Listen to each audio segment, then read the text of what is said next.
Most people don't wake up one day and realize they have no friends. At least, I didn't.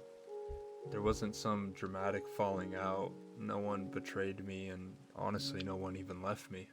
Just life kept moving. And somehow, without noticing, the people I talked to every day became people I talked to once a month, and then once every few months, and then not at all. The weirdest part is that while it's happening, you don't much think of it. You tell yourself everyone's busy and that you can catch up later, and then one day you're lying in bed scrolling through your phone and a thought hits you that you've been avoiding for a long time.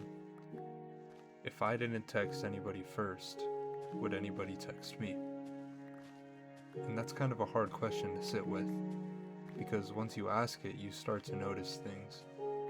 You notice that your phone always stays quiet and that every conversation seems to start with you. You notice that there are people that used to know everything about you and now you have no idea what's happening in their lives. And suddenly you start wondering, what happened? I think what hurts the most isn't being alone. It's remembering a time when I wasn't. Sometimes I'll see an old picture and for a second it's like being taken back to a different version of myself.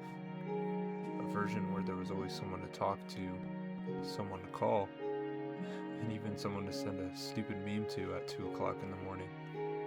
And back then, I just assumed that those things would always be there.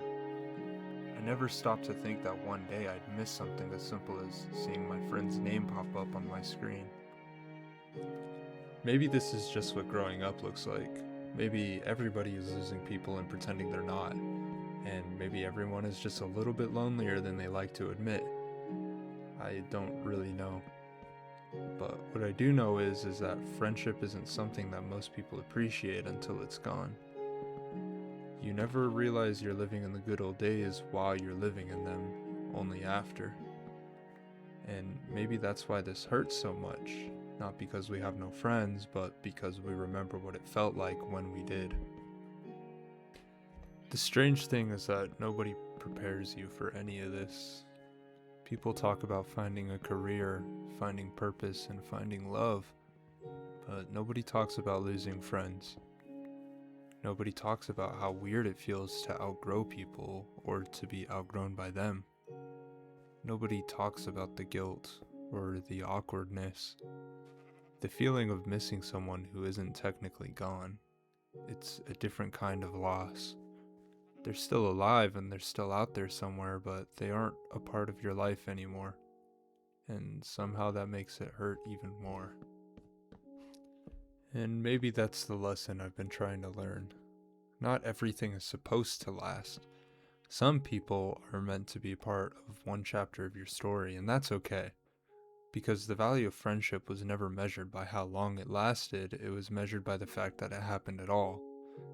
So if you're sitting alone right now, wondering where everyone went, and wondering why things aren't the way that they used to be, you're not the only one.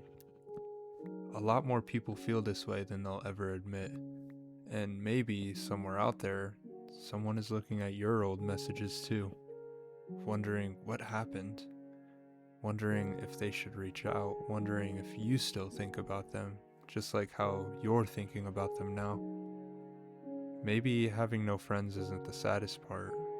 Maybe the saddest part is realizing how many people you thought would be there forever.